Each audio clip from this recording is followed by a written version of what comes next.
দেখুন এরপর আমরা বচন নির্ণয় করব। বচন নির্ণয় করার কিছু আমি যেমন ফর্মুলাগুলো বললাম কিন্তু সেরকম গঠন আছে। যেমন এ বচনের গঠন হচ্ছে সকল হয়, অর্থাৎ সকল লেখার পর আমরা কি লিখব? উদ্দেশ্য, তারপর হয় লেখার পর বিধেয়। আই বচনে কোনো কোনো হয়, অর্থাৎ কোনো কোনো লেখার পর আমরা উদ্দেশ্য লিখব, হয় লেখার পর লিখব বিধেয়। ও বচনে হচ্ছে কোনো কোনো নয়, কোনো কোনো লেখার পর উদ্দেশ্য, নয় লেখার পর বিধেয়।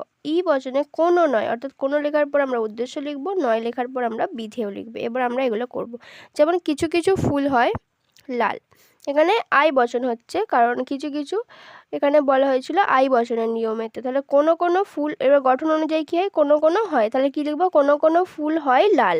এবার আমরা যেটা জানি যে আই বচনের দুটোই কিন্তু অব্যাপ্য হয়, উদ্দেশ্য এবং বিধেয়।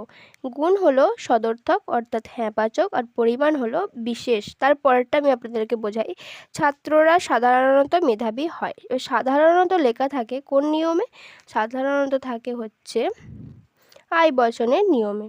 ঠিক আছে, তাহলে এটাও কি হবে? এটাও আই বচনই হবে। তাহলে আই বচন করলে একই নিয়ম, কোনো কোনো ছাত্র হয় মেধাবী। এবার দুটোই অব্যাপ্য হয়, আর গুণ কি হয়? সদর্থক, পরিমাণ বিশেষ। তাই আমি এটা করে দেখালাম না। তারপরে দুটো আপনারা আমাকে বলবেন, আমি এটা একটা বলে দিচ্ছি, পরেরটা তাই বুঝতে অসুবিধা হবে। দেখুন, সব চকচকে বস্তু সোনা নয়। আমি আপনাদেরকে বলেছিলাম সব, সর্বদা, এগুলো কিন্তু এ বচনের নিয়ম, অর্থাৎ এ বচন হচ্ছে একটা সদর্থক বচন। সকল, সমস্ত, প্রত্যেক, নিশ্চিত, সর্বদা, সব। কিন্তু এই যে এইগুলো আছে, এই ফর্মুলাগুলোর সাথে যখন নেগেটিভ কিছু যোগ হয়, যেমন নয়, না, তখন কিন্তু এ বচনটা ও বচনে কনভার্ট হয়ে যায়, অর্থাৎ নিয়মটা কিন্তু ও বচনের হয়ে যায়। তাহলে এটা ও বচন হবে। ও বচন নিয়ম অনুযায়ী হচ্ছে কোনো কোনো নয়, অর্থাৎ সব চকচকে বস্তুই নয় সোনা। তারপরে আমরা ব্যাপ্য অব্যাপ্য নির্ণয় করব। ব্যাপ্য হচ্ছে উদ্দেশ্য পদ অব্যাপ্য হবে এবং বিধেয় পদ সর্বদা ব্যাপ্য হবে।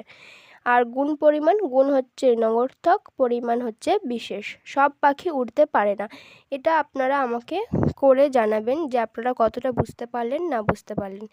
আর ভিডিও ভালো লাগলে লাইক, শেয়ার, সাবস্ক্রাইব। আমি আপনাদের সামনে কতগুলো স্যাম্পল কিছু তুলে ধরছি, যেগুলোর মাধ্যমে আপনারা প্র্যাকটিস করবেন, এবং সেগুলো আমি শর্ট ভিডিওতে অ্যাটাচ করে দেবো, আর এই ভিডিওর সাথে অ্যাটাচ করে দেবো, যাতে আপনারা আমাকে প্র্যাকটিস করে জানাতে পারেন যে এগুলো আমরা করেছি আর কতটা কি বুঝতে পারলাম না পারলাম এরকম। আমি খুব কমই উদাহরণ দেখালাম, কারণ এগুলো খুবই সিম্পল। গুণ, পরিমাণ নির্ণয় আর ব্যাপ্য অব্যাপ্য নিয়মটা যারা মুখস্থ করবে বা এটা বুঝতে পারবে তাদের কাছে খুবই সিম্পল। আর সবার আগে যেটা করতে হবে, এই জিনিসগুলো নোট ডাউন করা, যেটা আমি ভিডিওর প্রথমেই বলেছিলাম।